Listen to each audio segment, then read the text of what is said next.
안녕하세요, 터필입니다. 이번 영상은 20대 초중반 친구들과 이제 막 사회생활을 시작한 사회초년생들이 리스를 하면 안 되는 이유에 대해서 설명해 드릴까 합니다. 중고차를 구매할 때 현금 구매, 할부 구매, 리스 구매 혹은 렌트를 이용해서 차를 타야 되는 게 아닌가 고민이 되실 텐데요. 어떤 방법이 제일 좋은가 하고 물으신다면 사실 완벽한 정답은 없습니다. 본인의 상황에 맞춰서 구매를 해야겠죠. 이자를 내는 게 아깝다면 고민할 필요도 없이 현금 구매가 답이에요. 하지만 목돈이 내는 게 부담스럽잖아요. 그래서 보통 일부는 할부를 한다거나 전액 할부를 고려하게 되는데요.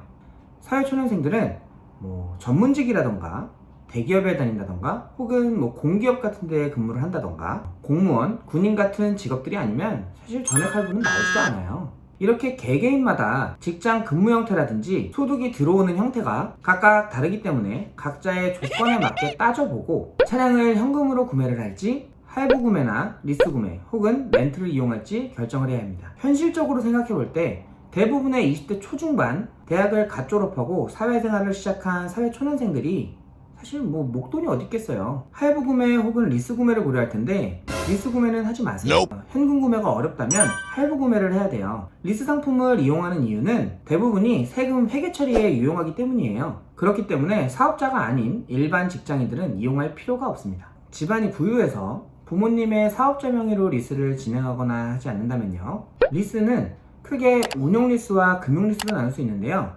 일반적으로 우리가 알고 있는 리스 상품은 운용 리스가 많습니다. 운용 리스는 대부분이 알고 있는 리스 형태예요. 서류상으로 본인의 재산이 아니고 리스사의 재산이기 때문에 금융 상품을 이용하는 걸로 보여질 수 있고요. 법인 사업자의 경우 법인세 절감, 개인 사업자의 경우는 소득세 절감을 이유로 사용합니다. 리스사에서 발행하는 세금 계산서로 비용 처리를 하기 때문에 세금 쪽에서 이득을 볼 수 있다는 거죠. 연간 1,000만 원 정도 비용 처리가 가능합니다. 금융 리스는 일반 할부와 똑같은 상품인데요. 차량의 명의만 내 명의가 아닌 리스사의 명의로 진행을 하게 되는 거죠. 처음 차를 계약할 때 취등록세와 보험료를 리스를 녹여서 분할해서 납부를 할 수가 있고 잔존 가치를 높게 설정을 해놓는다면 월 납입 금액을 줄일 수가 있어서 사용하는 사람들도 있어요. 할부와 리스 중에는 리스가 더 이율이 높기 때문에 리스 계약 기간 도중에 차를 판매할 상황이 생기거나 차를 바꾸고 싶다거나 중고차 감가에 여지껏 냈던 리스 이자 그리고 중도해지 페널티까지 적용되기 때문에 손해를 많이 보게 됩니다. 내가 여지껏 월불입금을 납부하면서 이자를 많이 냈으니까 그래도 얼마 정도는 건지지 않을까 이렇게 생각하고 돈이 급해서 리스를 해지하는 경우도 있는데요.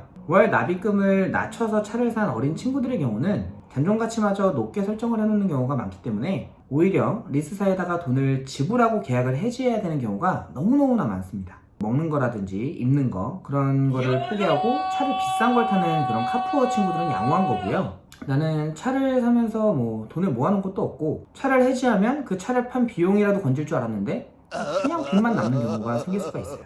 비싸고 좋은 차 몰면서 친구들이나 부모님한테 자랑도 하고 싶을 거예요. 근데 그런 자랑을 해도 부모님은 당연히 걱정하실 거예요. 돈이 얼만데 이런 비싼 차를 덜컥 계약하느냐. 이게 부모님들이 마냥 잔소리하는 게 아니라 일을 벌려놓고서 부모님한테 손을 벌려서 재판부를 끄는 그런 친구들도 많이 봤습니다. 리스는 대부분 원리금 균등 상환이라는 상환 방식을 이용합니다.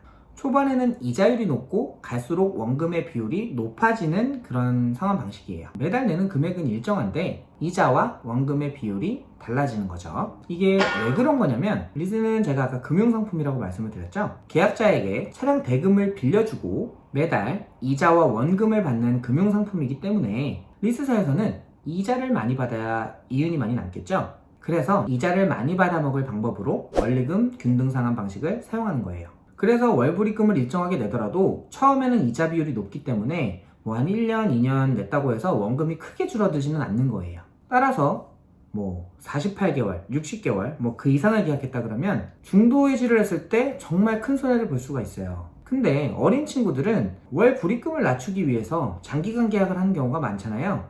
그래서 부모님께 손을 벌리는 경우가 생기는 거예요.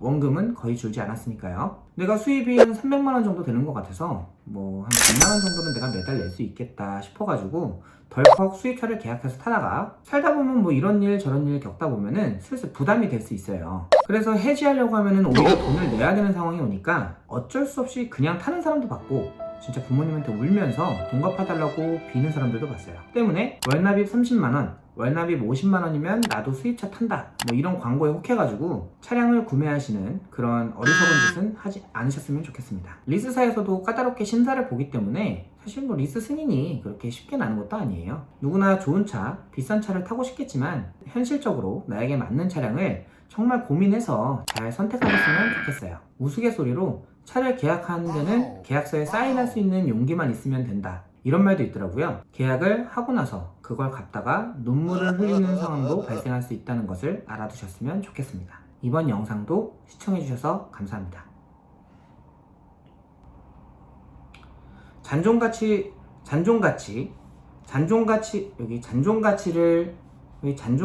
높